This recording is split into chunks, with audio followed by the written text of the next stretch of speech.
走路的时候呢，手不能抬得太高，也不能放得太低，要恰到好处，这是规矩，知道了吗？知道了。继续吧。等一下，刘嬷嬷，我们这都练了2个时辰了，这早就过了饭点了，我们现在又累又渴的，能不能让我们先吃点东西啊？不可以。什么时候你们练好了，我觉得合格了才能休息。继续走吧。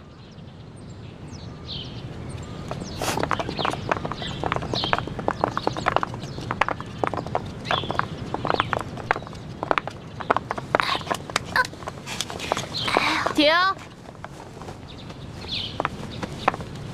易欢，谁让你坐下的？刘嬷嬷，我的脚破皮了，我走不动了。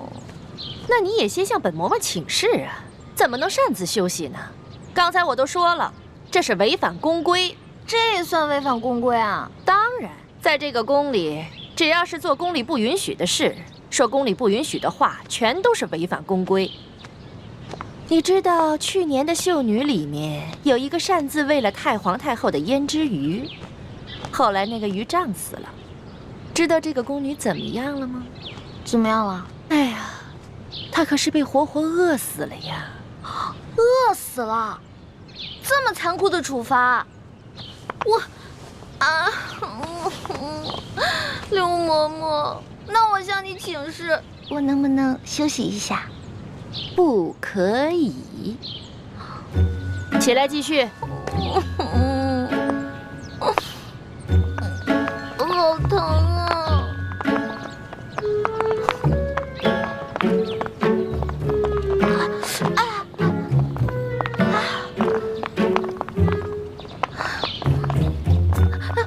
刘嬷嬷，怎么了？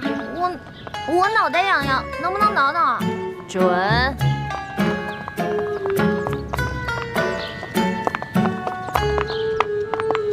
刘嬷嬷，说。我想，对不起啊，您肯定是那种通情达理的人嘛，不可能不让我打喷嚏的，是不是？下回憋住嘛。你哪儿那么多废话呀？赶紧走。哦。嬷嬷，你又怎么了？就这么一会儿，你举3次手了？不是您说的吗？有事之前必须举手请示啊。什么事儿说？我想放屁。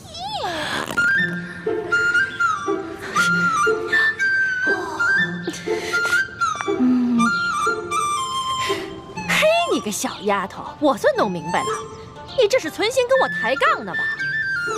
没有，完全没有跟您抬杠，我这不是憋不住了吗？少跟我抬杠，你那点心思以为我不清楚吗？来人呐，把他给我拖下去，杖责20。等一下。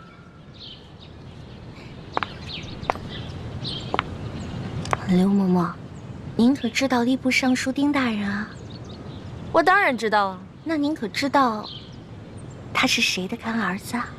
中堂大人。你的。哎呀，响鼓不用重锤吧？有些话不必说得太透吧？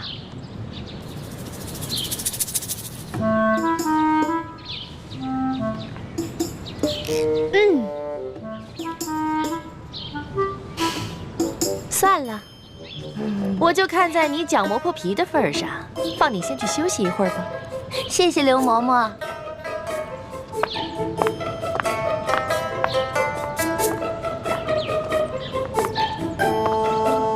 继续练呐。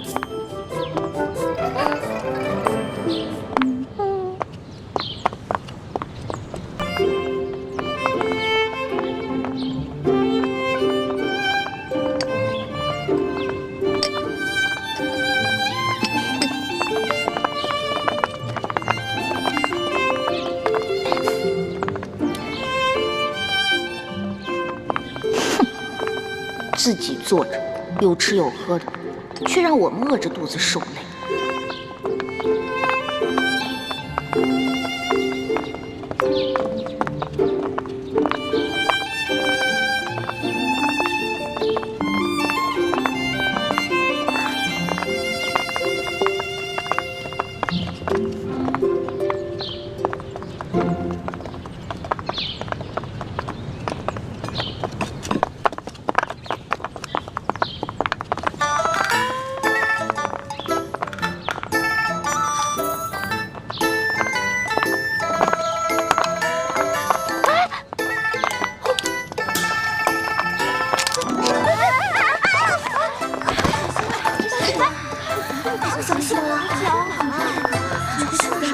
没事吧？没事没事。你们三个怎么回事啊？啊，不好好练习，在这捣什么乱呢？在这跪2个时辰。刘嬷嬷，我们真的不是故意的，实在是踩了什么东西滑了脚。嬷嬷，这儿有蚕豆，您看，玉兰姐姐准是不小心踩到了才摔倒的。这怎么会有个蚕豆呢？你怎么了？说话呀！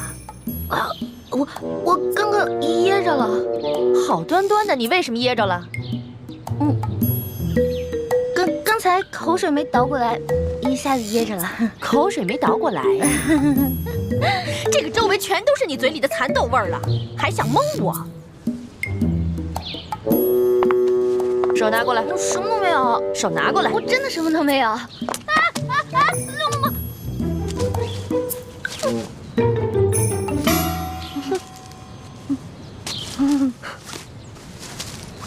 哼，你还想抵赖吗？看来我不给你点教训，你是真不知道什么是公规呀。来人呐，等一下。刘嬷嬷，您忘了，我呢可是中堂大人的。什么人违反公规都要受处罚？你以为我到现在还没回过味儿来吗？其实刚才我就想明白了，中堂大人怎么会派你这么一个不知道天高地厚的野丫头进宫来呢？你既然那么嘴馋，又担心挨饿，那我就罚你今天闭门思过，谁都不许给他吃喝。什么？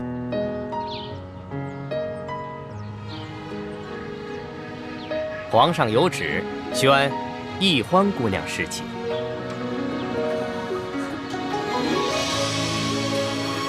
臣女易欢，谢皇上恩典。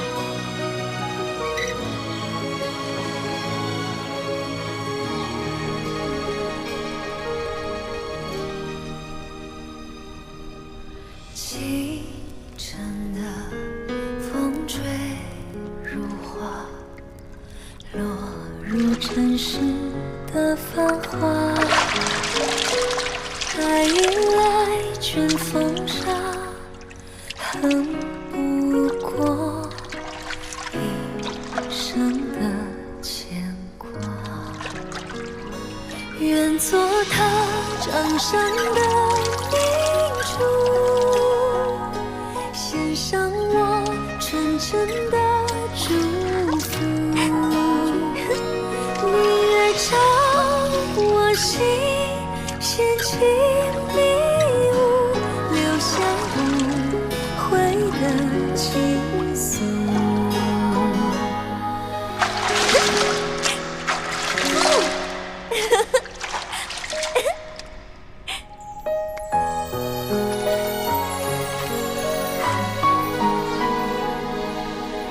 李公公，李公公，我要换的衣裙在哪儿啊？易欢姑娘，侍寝是不能穿任何衣服的。你要是沐浴完了，就请出来，我们为您裹上红绸，然后呢，就抬去皇上的寝宫。不能穿衣服啊？对，就连任何首饰都不能戴。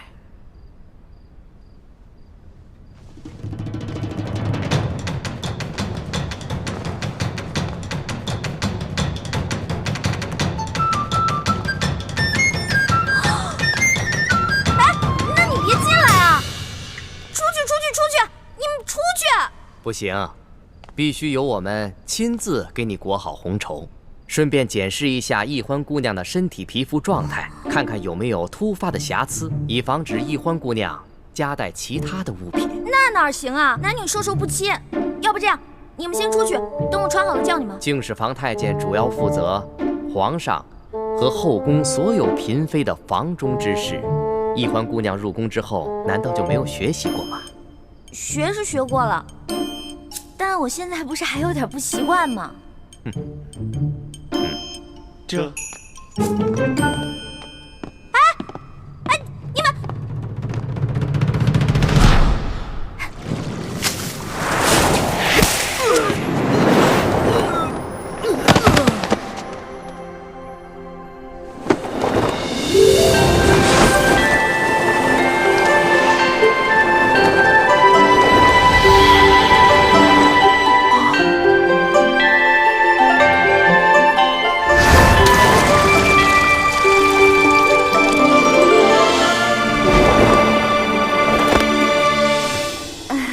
啊！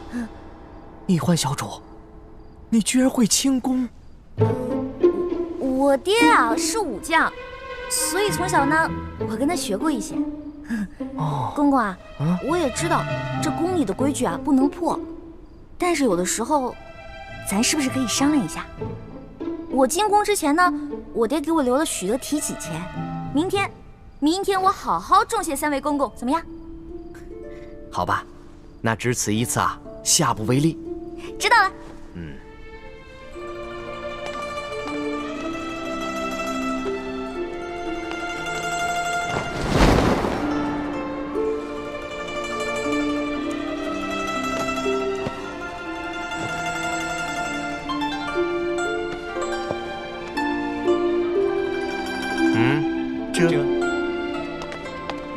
哎，那个公公，我把那个丝巾拿一下，我的丝巾，我的丝巾，我的丝巾！哎，公公，易欢姑娘，别说丝巾了，一根丝线都不能带。我的丝巾，公公，我的丝巾！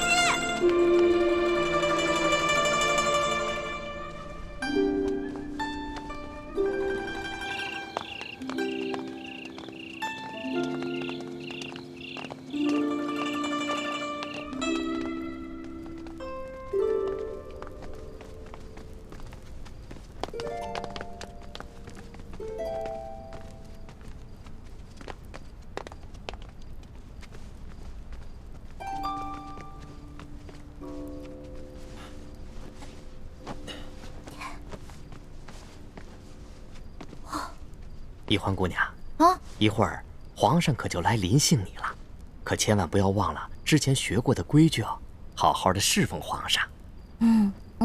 好，挂帘子。这。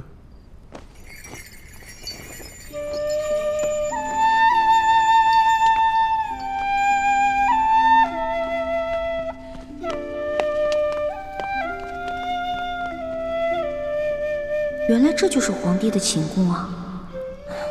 也不知道龙小弟究竟和康熙那个小皇帝说好了没有？朱哥哥给我准备的丝巾没有了，万一这小皇帝临时起了色心，假戏真做了，那可怎么办啊？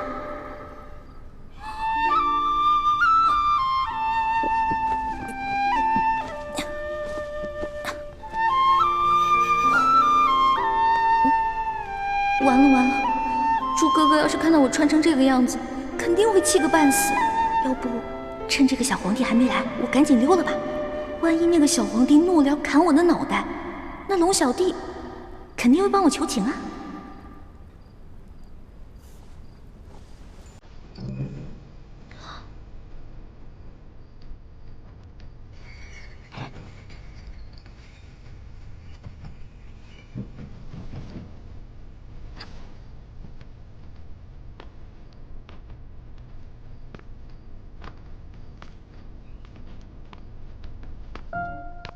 你要去哪儿啊？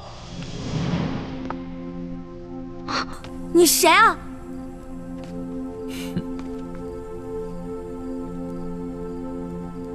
除了朕，还能有谁啊？你是皇上？你是皇上，为什么要戴面具啊？啊，朕喜欢在临幸后宫嫔妃之时，玩一些有情趣的小游戏。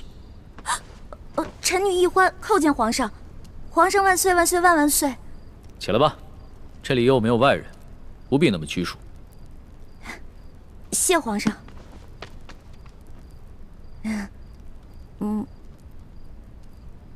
皇上，原来您这么和气啊！我一直……不，说错了，臣女是臣女。没关系，这里没有外人，朕允许你自称我，这样说起话来才更自在。对了，你刚刚要去哪儿啊？我刚刚觉得这屋太黑了，我打算出去找几盏灯，拿回来点一下。朕在就寝的时候啊，喜欢光线暗一些。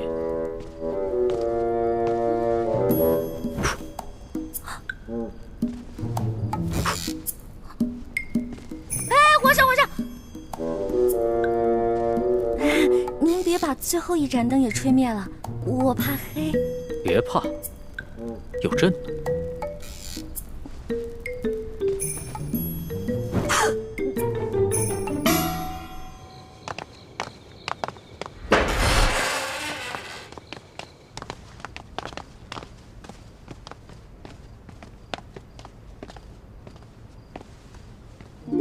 微臣李建清叩见厉贵人。李太医免礼。谢厉贵人。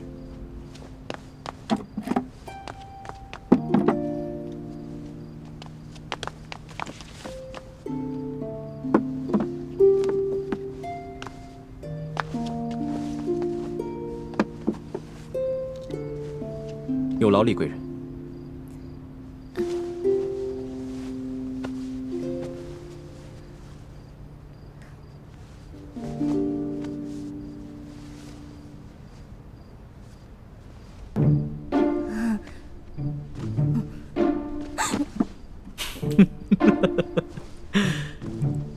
你看起来好像在发抖啊，很怕震啊？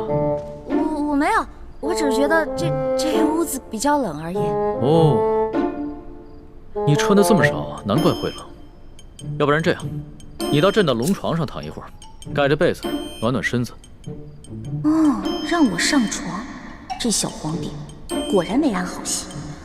我突然不冷了。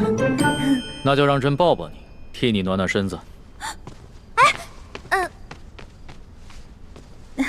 你果然很怕朕啊！可是朕听龙三说过，你的胆子一向很大，你在他面前提起朕来，那可是从来都不怕的呀。皇上，我不是怕你，我就是怕你离我太近了。咱不是说好了的吗？朕和你说好了什么呀？不是我跟您说好的，是龙三跟你说好的。您忘了，咱们这次只是将计就计，您假装宠幸我，为了博取鳌拜的信任啊。今天晚上的事情是假的，不是真的。朕确实是和龙三定下了这条将计就计之策，只是这漫漫长夜，何苦虚度？咱们也不必演戏了，就让朕真的信了你。再说了，这全天下又有哪一个女子不想做朕的女人呢？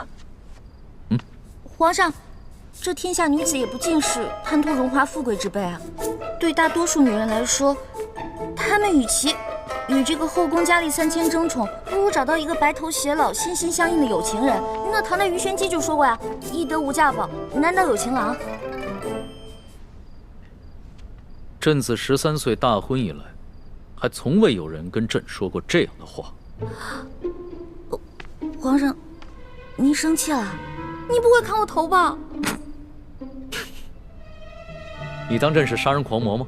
动不动就随便砍别人的头。你这句话非但没有激怒朕，反倒更加激起了朕的兴致。我看咱们也不必苦苦做戏了，就让朕真的信了你。待共度良宵之后，朕便封你做贵人。皇上，你觉得如何？皇上，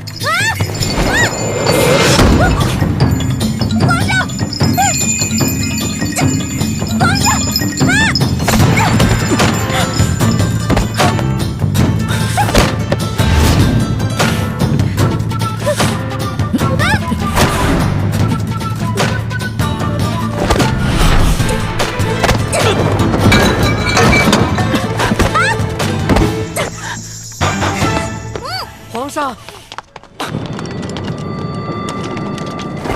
谁让你们进来的？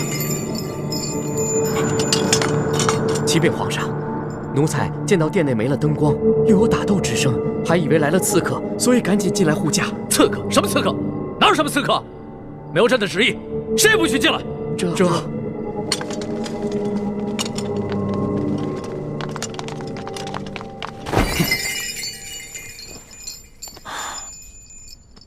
好了，别再动手了。再动手的话，真把你当刺客，你这颗脑袋就真的搬家了。你哭什么呀？皇上欺负人！朕怎么就欺负你了？是你先对朕出的手啊！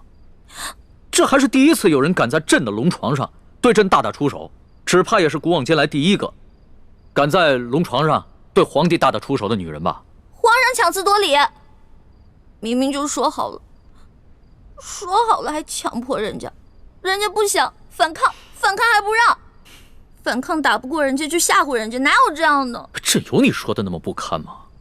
好了，别哭了。要是被外边的太监给听见了，不知道的还以为朕欺负你一个弱女子呢。那皇上你离我远点，我就不哭了。你让朕远点，朕就远点，那朕岂不是很没面子？啊，龙小弟，你在哪儿啊？你还说皇上是个正人君子，结果皇上却欺负一个弱女子。来，好了，别哭了。哎，朕不跟你这个小女子一般见识。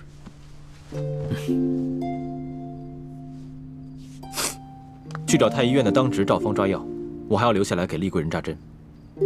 是。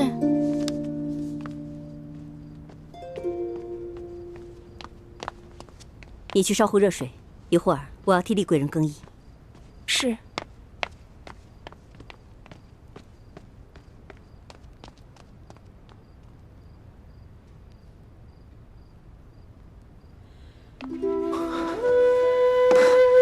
雪师妹，大师兄，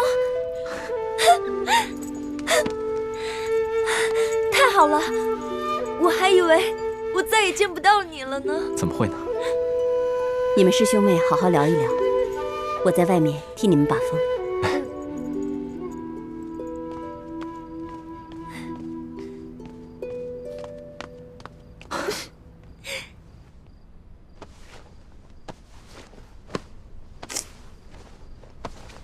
你找什么呢？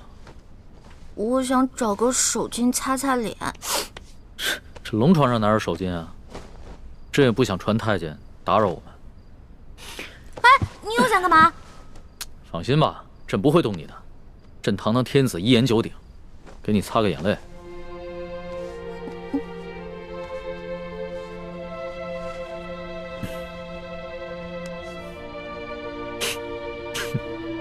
看看你现在这副样子，亏龙三还说你是他的老大。哎，他是现在看到你哭得跟鼻涕虫似的，还不笑话死你？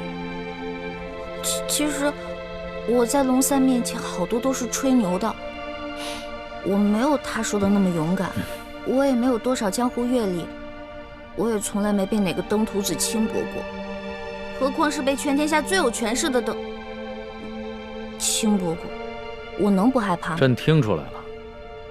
你是拐着弯儿骂朕是个好色轻薄的登徒子是吧？臣女不敢，臣女没这么说。皇上，臣女能不能请求皇上一件事儿啊？说来听听。您能不能别把今天晚上的事儿告诉我龙小弟啊？如果你告诉他的话，以后我就没脸在他面前充老大了。哎呀，朕又不是长舌妇。哎，不会告诉他的。哎，不过朕保全了你在结拜兄弟面前的形象，你要怎么答谢朕呢？皇上，您可是全天下最有权势的人，也是最有钱的财主，您就为这么点的小事儿勒索我一个身无分文、身无寸缕的小女子啊？又是朕的不是啊！你怎么说来说去都是朕的不是啊？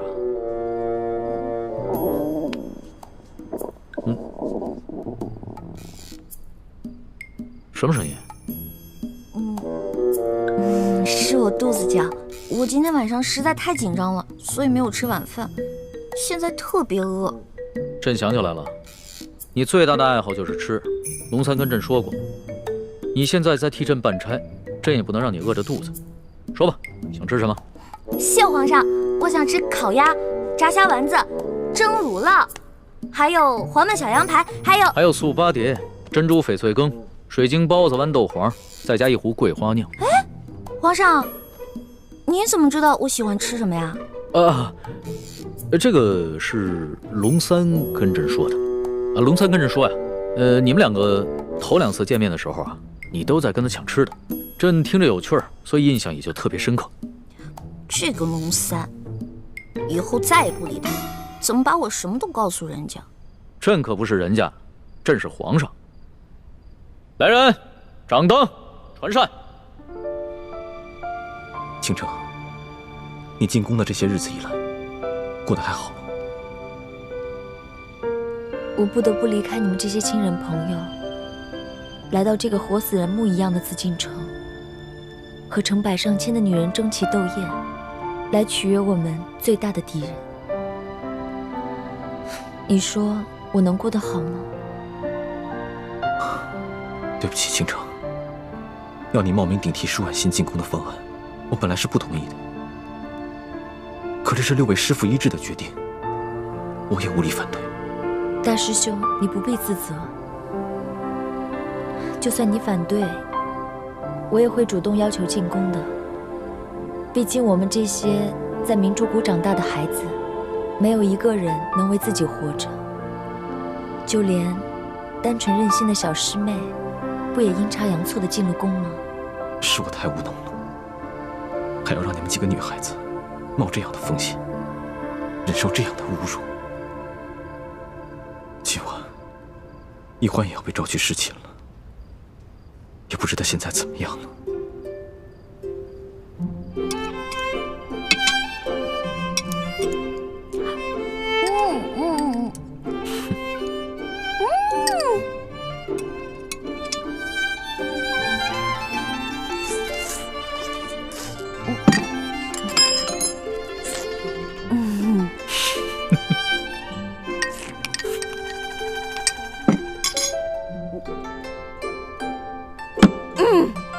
饱啦。吃好了。谢皇上恩赐。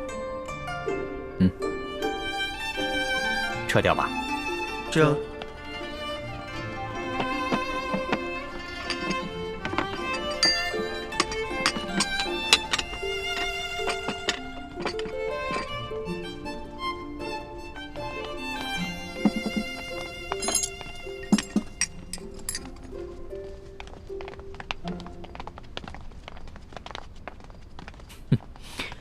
看你吃东西啊，还真是有趣儿。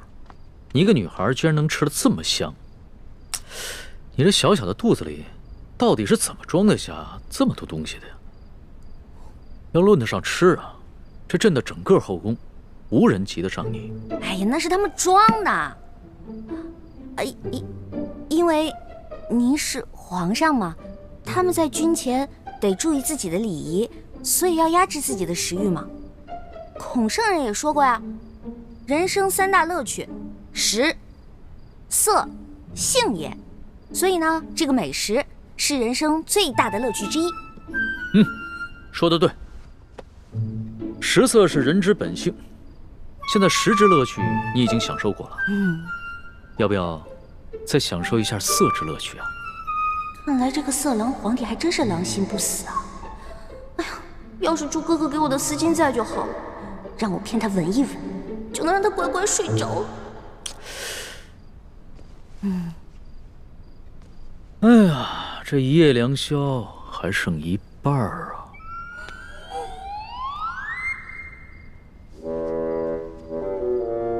你要不要到朕的龙床上休息一下？哎呦呵！你又想干嘛呀？皇上，吃太多了，我撑到嗓子眼儿了，我想运动消化一下，可以吗？行。要是连这个朕都不准，那朕岂不是很不懂得怜香惜玉啊？你既然想消食，那就请便吧。谢皇上恩典。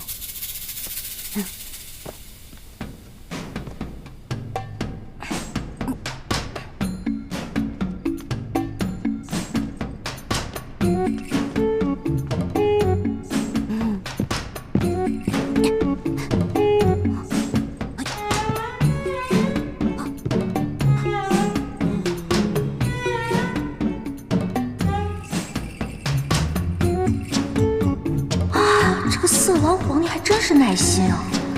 看来是打定主意要吃了我总不能就这么运动一晚上吧？这可怎么办？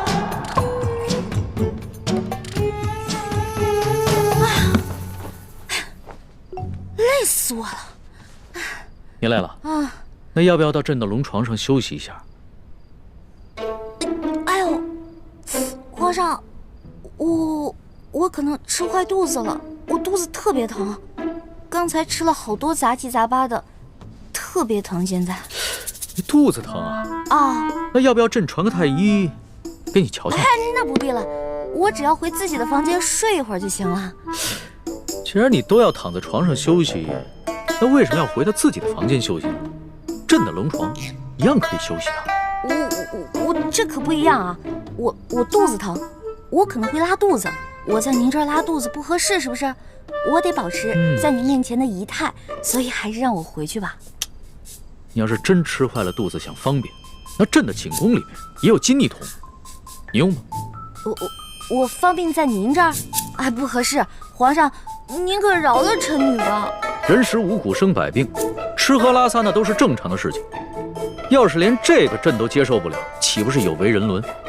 哎，你别紧张，要是真吃坏了肚子，你就在朕这儿方便，朕不介意。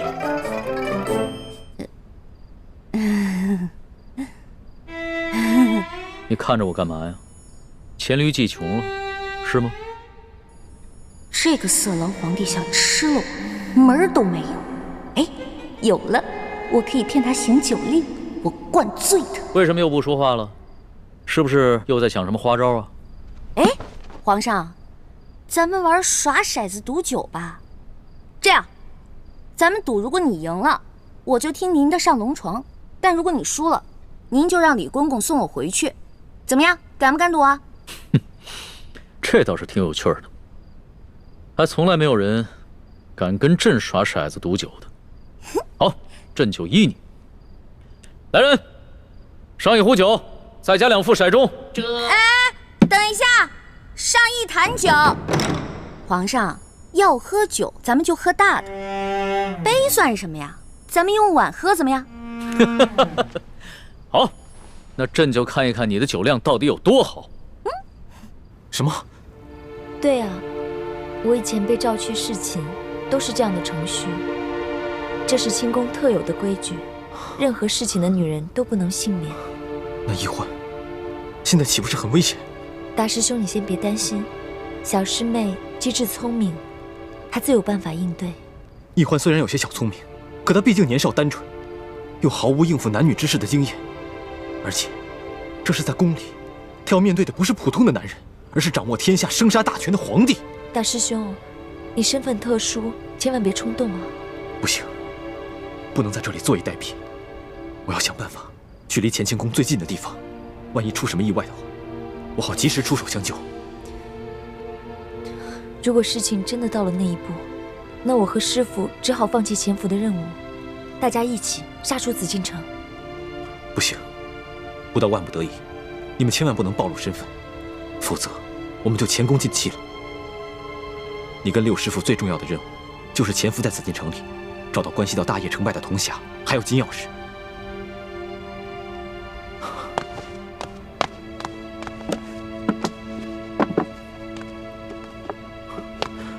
我先走了，你多保重。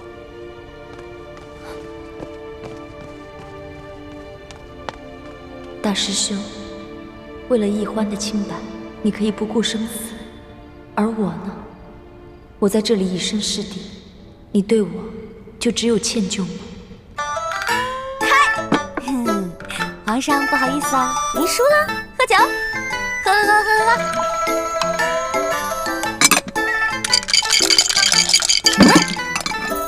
皇上输了，接着喝。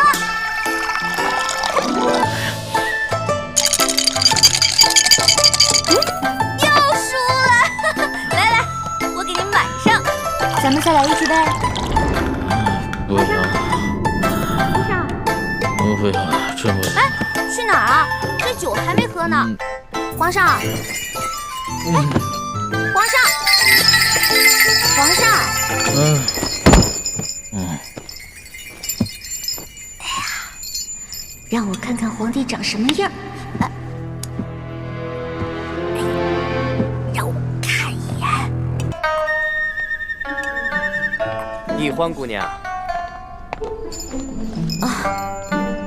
李公公。皇上已经安寝了，易欢姑娘，请回吧。可是我还想再待一会儿。皇上已经安寝了，易欢姑娘还是回去吧。可我还没看见皇上长什么样呢。哎，这就扛走了就。哎呀，再让我看一眼呗。哎呀，可是我还没看见皇上长什么样呢。哎呀，这怎么小气呢？小气小气。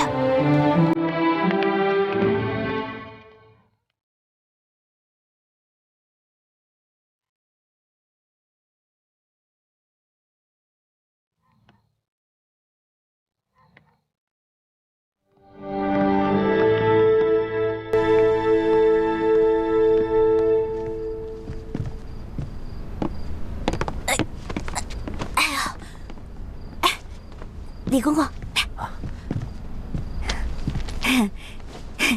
今天多亏了您了，拿着吧，拿着吧。易欢姑娘，你可真是大方啊！哎，今天我看皇上对待易欢姑娘，比封了正位的娘娘还要特殊。易欢姑娘日后一定能够飞黄腾达。哎，多谢李公公了。这假如以后皇上再传我侍寝的话，还得有劳李公公多多照顾。小小诚意，小小诚意啊！等我以后飞黄腾达了，少不了你的好处。好说，好说。易欢姑娘，这时候也不早了，快歇着吧。好嘞，好嘞，我走了。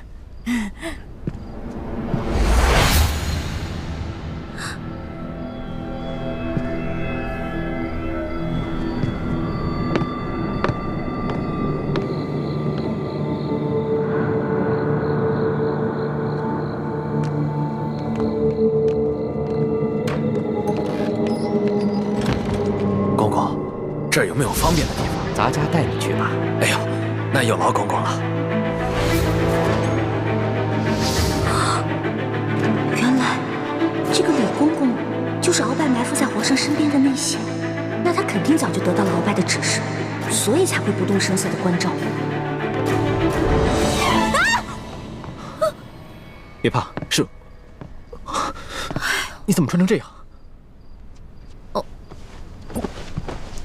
朱哥哥，你怎么来了？那康熙有没有碰你？我刚才去见了倾城才知道，原来这宫中给皇帝侍寝，居然要脱光，再由太监用红绸裹着送到龙床上。你没事吧？哎呀，我没，哎呦，我当然没事了。真的没事。听倾城说，侍寝的时候连一根丝线都带不进去，我给你的蒙汗巾肯定也带不进去吧？那你怎么应付的？我就不信，那康熙看到你这个样子，他会不动心吗？他刚开始是有点动心，对我有点动手动脚的。不过我后来跟他提龙三了，我说我们这是假戏，不能真做。后来他就没怎么样了。真的？真的。朱哥哥，你要是再怀疑我的话，那我可生气了。对不起，欢梅，是我错了，我相信你就是了。这次是我太大意了。如果那康熙再找你侍寝，我得赶紧想一个法子，确保万无一失。哎呀，朱哥哥，你先别着急嘛，我有重要的事情要告诉你。我才发现，原来这个李公公就是跟鳌拜勾结的内奸，怪不得李公公今天这么照顾我呢，肯定是鳌拜提前跟他打过招呼了。原来李公公就是鳌拜埋在康熙身边的棋子，此事万万不能让康熙知道。为什么呀？如果我们跟龙三说了，让他汇报给康熙，不光龙三能立功，还能得到好多奖赏。我们可以拿着这些钱去买好多东西，分给谷底的兄弟姐妹啊。欢妹，你又犯傻了。我们这次来紫禁城，可不是来敛财的，我们的目的是要挑起康熙跟鳌拜的内斗。你想啊，如果我们帮康熙除掉了鳌拜埋在他身边的一条蛇，这对于我们来说能有什么好处？对，你说的对，那我明白了。哎，叶哥哥跟樊姐姐怎么样了？刚刚得到他们的消息，他们已经跟踪到了吴应奇的车队，正在想办法下手。我们在宫里的计划还挺顺利的，希望叶哥哥跟樊姐姐能顺利的找到1号金钥匙，这样我们就可以早日平安的团聚了。我先走了，早点休息。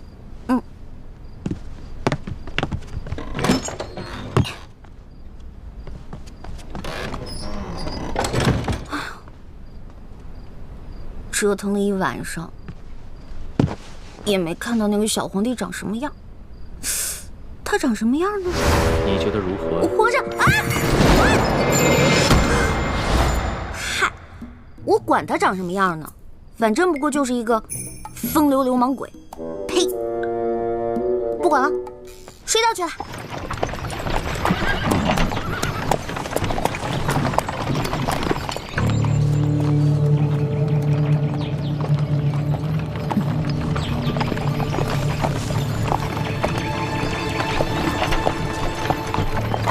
这次亚索有利帝的遗物进京，吴应奇并没有派兵大张旗鼓押运，而是让手下的兵士全部都假扮成镖师，押镖进京。你看见了吧？那人叫石青红，是吴三桂手下最骁勇善战的副将之一。我记住了。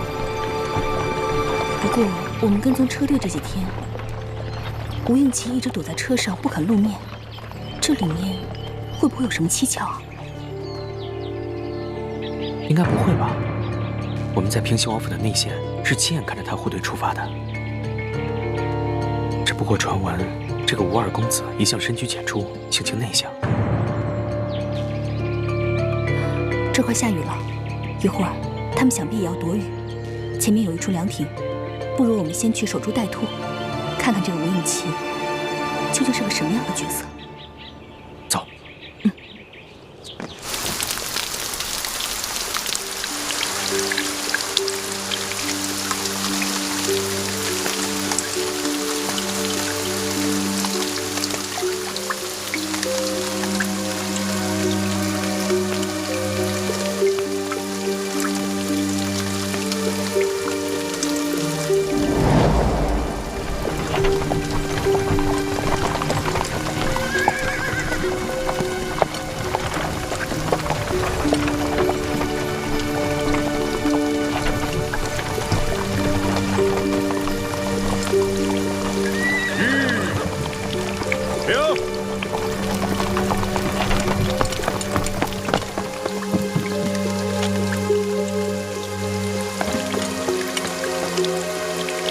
二公子，前面有座亭子，咱们到前面避避雨，休息休息。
没想到吴三桂这个大汉奸的儿子，居然长得一表人才。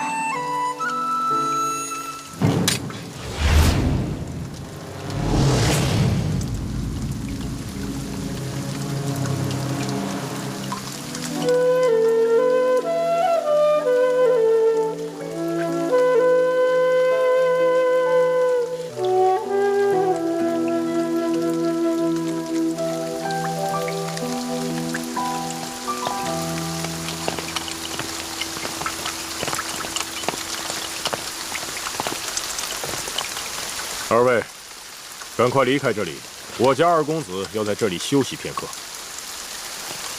哼，这位镖头，这亭子又不是你们的私有之物，更何况是我们兄妹先到，你们后来，凭什么赶我们出去？哎，石镖头，不得无礼。既然大家都在一个亭子里避雨，那么大家都是有缘人。这个亭子这么大，我们各站一边就好了。这位兄台，麻烦你也把剑收一下吧。石镖头言语莽撞，我替他向二位赔个不是。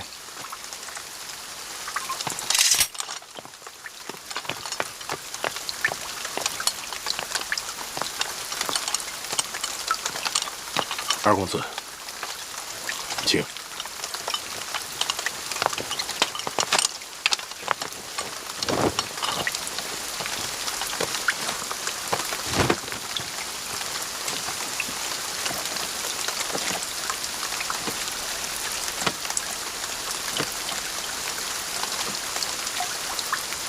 原来这吴二公子是个儒雅书生，那就容易对付了。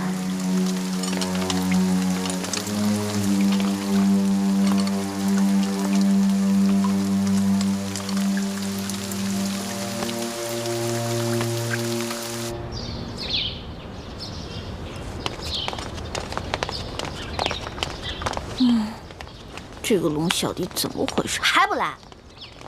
气死我了！老大，哎，放手，待会儿被人看见了，咱俩都有麻烦。我问你，为什么让我等那么久？啊！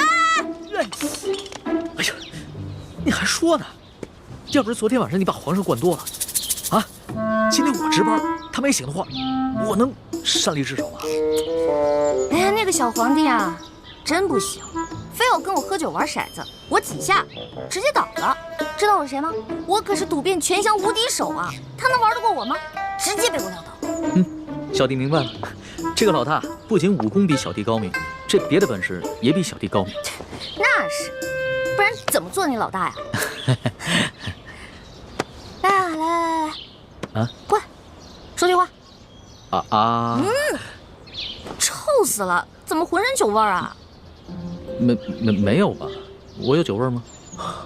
我早上漱口了呀。昨天晚上偷着喝酒啦？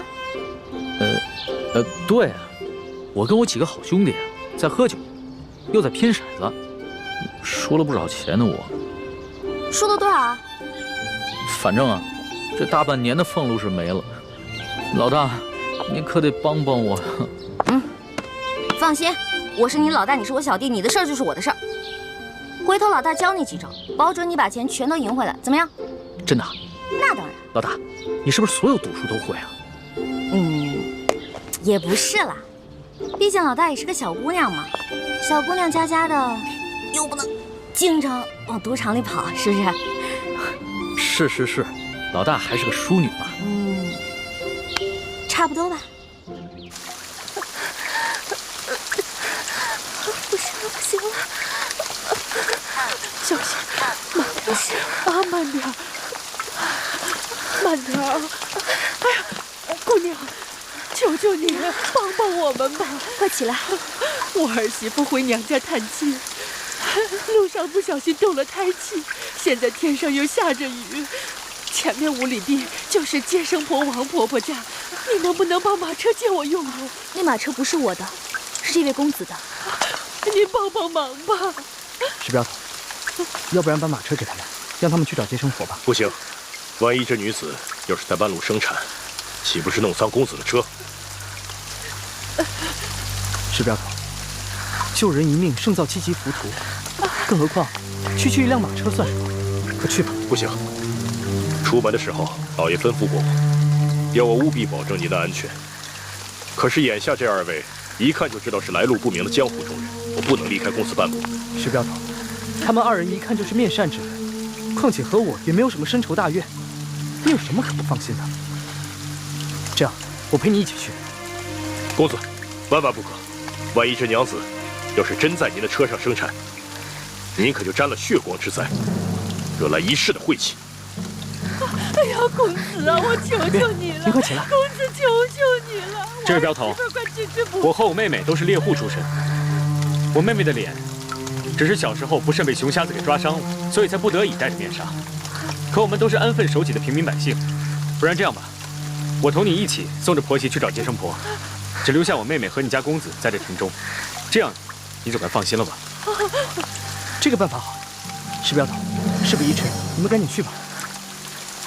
也好，二公子，你自己多加小心。好在押送镖车的伙计们随后就到。要是真出什么意外，记得及时发送求援信号。好了，赶紧去吧。哎呀，多谢公子，多谢公子的大恩大德。来，快起来。我老太婆无以为报，只有以后多为你烧香祈福了。来，这个您拿着，路上有。谢谢。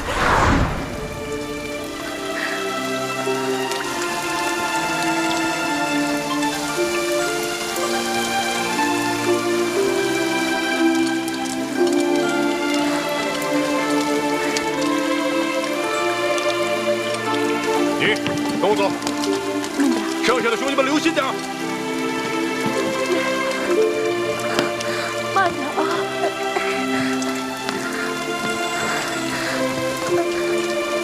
慢点啊！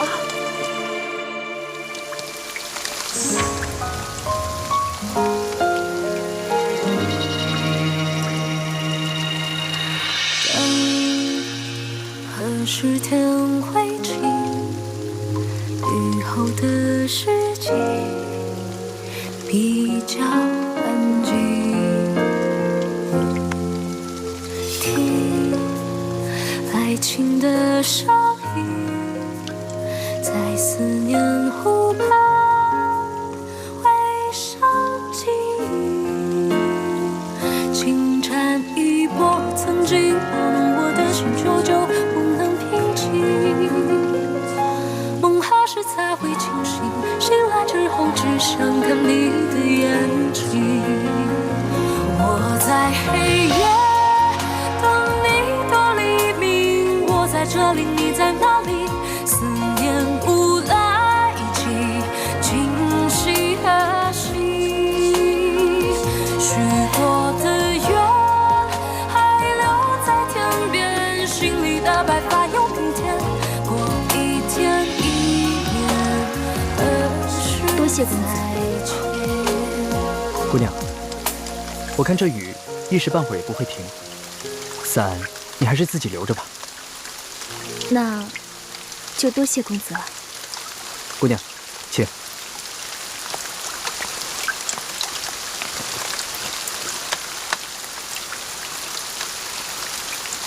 不知你们兄妹二人是要赶往何处？我们兄妹二人准备前往京城投亲，只是这一路上路途遥远，盗匪众多，不知能否平安到达。不瞒姑娘，我这一车货物啊，也是赶往京城。若你们兄妹二人不嫌弃的话，我们可以一路同行。那就多谢公子了。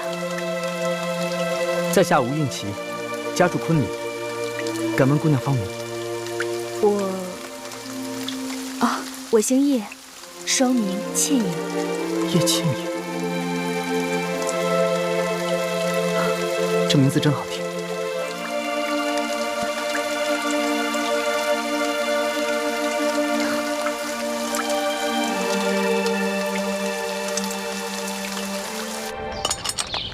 老大，跟你说一件事儿。接下来呢，皇上为了掩鳌拜耳目，会接着找你侍寝。昨天晚上，皇上是不是对你还算客气啊？别提了，那个小皇帝简直就是个风流色鬼，刚开始还想对我动手动脚的。老大，那你没被吓哭啊？哼，怎么可能啊！我是老大，武功高强着呢。后来我就跟他喝酒玩骰子，清，小皇帝倒了。老大智勇双全，小弟佩服佩服。还好吧？哎，知道这是什么吗？骰子。老大教你几招，准保把你昨天输的钱连本带利赢回来。但咱可说好了啊，你赢回来的钱得和我一半对分，知道吗？没问题，55分。这还差不多。真疼啊！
这下万无一失了。什么万无一失啊？皇上。没什么。皇上，您要是想安寝的话，我就下去，您躺在这龙床上，然后1个时辰以后，让李公公把我抬回储秀宫就行了。朕还不到20今天呢，朕还不想睡觉。说吧，今晚想吃一些什么？不瞒皇上说，昨天吃太撑了，结果今天积食1天，什么都吃不下。你要不要朕选个太医给你瞧瞧啊？不用了，宣太医又得吃药，我这从小到大吃药，我都害怕了。我看你这活蹦乱跳的，也不像有什么病症，为什么从小到大要吃药啊？我不有一个头疼的隐疾啊，这病起来吧，简直要人命。我爹呢，从小给我找了好多郎中，所有郎中都说无药可治，只有1个郎中说可以治，但是他说的是个偏方，而且这个药引实在太难弄了。什么药引这么难找？你告诉朕，朕给你找。谢谢皇上，还是算了吧。算什么算？快说。这个药引就是龙珠。龙珠？什么是龙珠啊？就是皇上的眼泪啊，是您的眼泪啊。不过您是皇上，您是天子，您怎么可能为我流泪呢？那这就有点难办了。说实话，朕从小长大，除了8岁的时候，父母双亲轰逝以外，还从来没有掉过眼泪呢。没事儿，这只是个传说，奴婢都不放在心上，皇上就更不用当真了。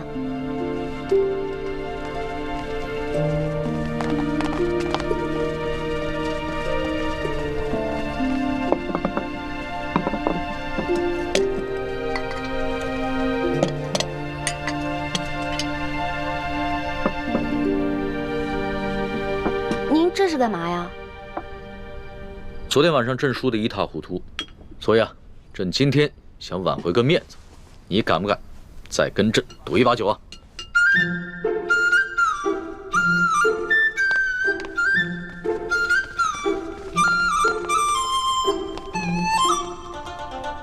可以啊，不过到时候皇上输了可别赖账啊。你放心吧，朕虽然有色心啊，但是更有毒品。你说什么？那个李公公长得跟我一模一样。不错，我已经吩咐奕欢，让他万万不能告诉龙三，李公公就是鳌拜的内奸。那他叫什么名字？李德福。李德福，他的耳朵后面，他的左耳后，是否有一颗黑痣？不错，义父，你怎么知道李公公的左耳后有一颗黑痣？真的有颗黑痣吗？义父，你怎么了？德福，没想到，义父，没想到，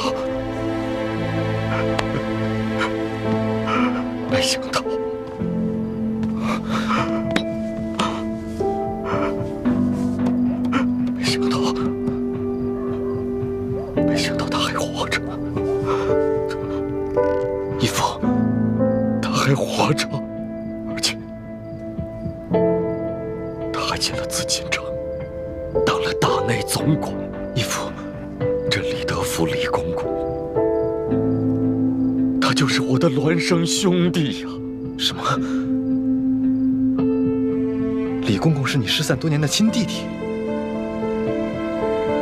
不错，我们2兄弟本是陕西贫寒农家之子。我叫李德禄，我的亲弟弟就是李德福。李定国是我成年以后自己改的名字。10岁那年，家乡遭了病灾，我的父母就死于乱兵之手。我和我这个孪生兄弟就成了孤儿，颠沛流离，不知所居。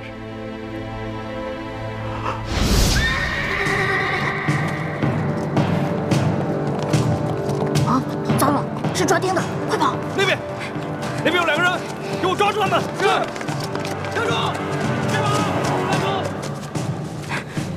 你藏好了。哎，哥哥，你去哪儿呀？我去引开他们。不行，哥哥，爹娘临死前说过，要我们兄弟俩永远都不能分开。爹娘不在了，你就应该听我的。现在到处都在打仗，我们两个要是都被抓了，就都活不成了，那咱们李家就真的绝后了。哥哥。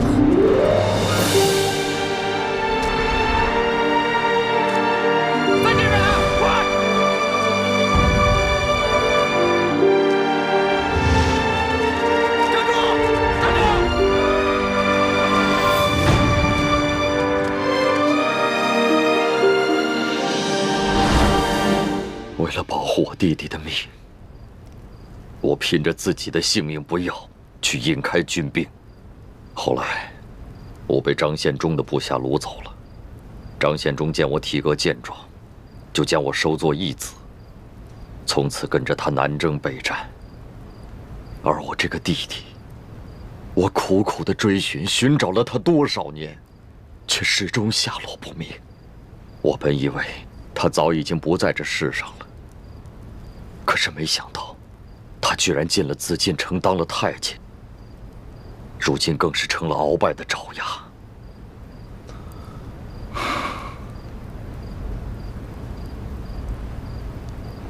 义父，要不要跟他挑明身份，让你们兄弟相认？不，如果你跟他挑明关系，那你跟易欢就暴露了。我这个兄弟失散了这么多年，他现在变成了什么样的人，我是一无所知。他是否还顾念着跟我的手足亲情，我毫无把握。我们不能冒这个险。好，那我暂且不动声色，慢慢观察，慢慢找机会去试探他。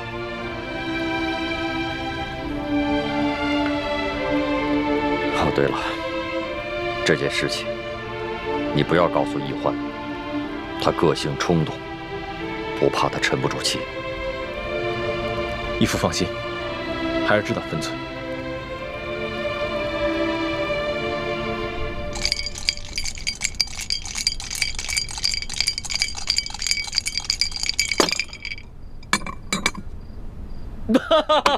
你又说了，来，喝。干嘛？朕都愿赌服输了，你还想来仗啊？有鬼！什么鬼？这好奇怪啊！皇上，你今天掷骰子的手法怎么变得高明起来了？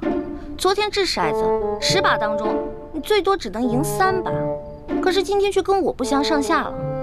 朕今儿个下午找了几个会玩骰子的侍卫学了一下，朕是天子，天资聪颖，学什么东西一学就会。可是你这掷骰子的手法，我怎么看着这么眼熟呢？是不是龙三啊？果真是他，他居然把我传授给他的独家秘籍传授给皇上了。哎，你不要管龙三了，你虽然是龙三的老大，但朕可是龙三的主子。朕要是问他什么，他就必须得据实回答，这让他做什么，他也得如实做。皇上，龙三可是个老实人，您可千万别欺负他。你这么关心他？我在我们这一辈当中是年龄最小的，所以呢，好不容易当个老大，而且他这个小弟还特别的崇拜我，我当然得维护他、保护他了。行，朕知道了，看在你的面子上，朕就不欺负他了。不过，你拿什么来感谢朕呢？皇上，您现在特别像我认识的一个姓周的乡绅老头。这姓周的乡绅老头长得跟朕很像吗？长得不像，做事风格像啊。这个乡绅老头之所以能发家呀，就是因为算盘打得精明，瞅准时机吃拿卡要。李欢呐，李欢，你又拐着弯的骂朕。臣女不敢，是皇上昨天说的呀，不会因为一句话就变成砍人头的狂魔，所以臣女才开了个玩笑嘛。哎呀，皇上，臣女出身卑微，是一个野丫头，又缺乏父母的管教，所以什么事儿都不懂，没法伺候您。要不然，要不然您现在让李公公来接我，让我回储秀宫吧。哼，朕明白了，你想激怒朕，然后让朕把你送走是吧？朕不上你的当，快点来接着赌。咱们说好了，你要是输了，可就得上朕的龙床。现在不输不赢，来。天哪，再这么赌下去，他的技术越来越娴熟，我的输面就会越来越大，这可是大大的不妙啊！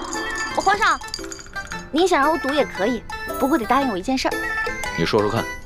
我一直都不知道天子长什么样，能不能把您的面具给摘下来啊？朕这几天上火长了几个火疖子，不便见人。难道他真的长得很丑，不好意思让我看？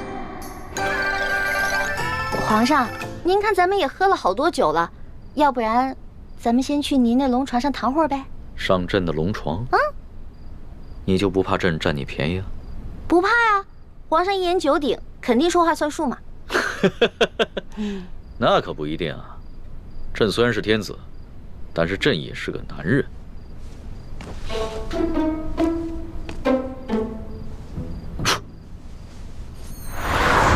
哎，你不是很怕黑吗？嗯？啊，有皇上在，奴婢就不怕黑。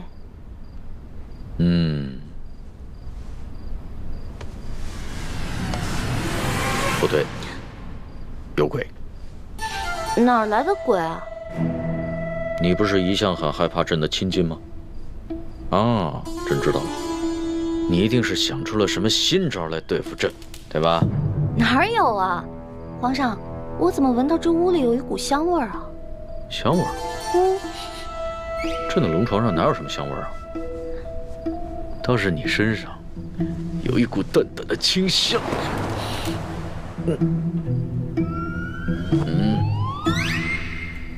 皇上，皇上，咸猪手，不对，咸龙爪。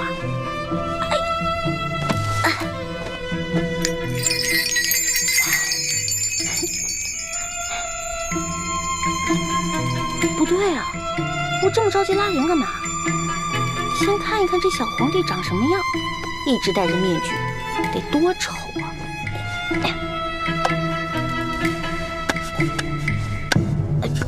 哎呀，我的天哪！皇上已经安歇了，小主该回去了。等一下，哦。